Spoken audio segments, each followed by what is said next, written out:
Welcome to our channel. Today we how to withdraw from Robinhood to your bank, full guide step by step clearly. Open the Robinhood app on your mobile device. Log into your account using your credentials. Ensure that you have sufficient funds available for withdrawal. Tap on the account icon located in the bottom right corner of the screen. Select the Transfers option from the menu. Choose Transfer to your bank from the available options. Enter the amount you wish to withdraw. Select the bank account you want to transfer the funds to. If you have not linked a bank account yet, follow the prompts to add one.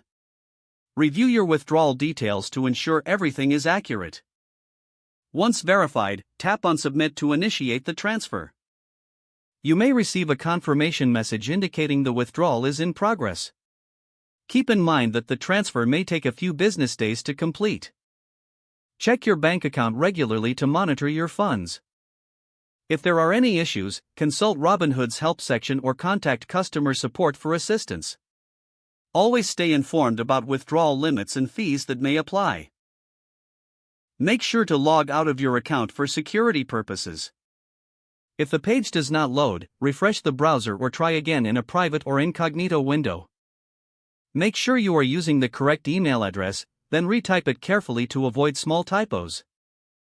If your password is not accepted, use the reset option and create a new strong password you can remember.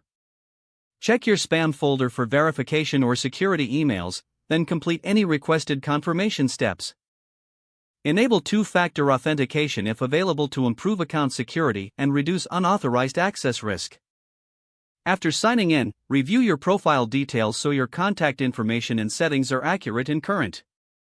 If you see an error message, note it down and try again after restarting your device and internet connection. Log out when you finish, especially on shared devices, to keep your account and payment information secure.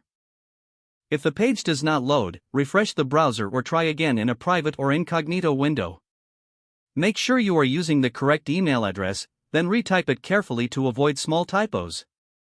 If your password is not accepted, use the reset option and create a new strong password you can remember. Don't forget to like this video and subscribe to our channel for more step-by-step tech guides.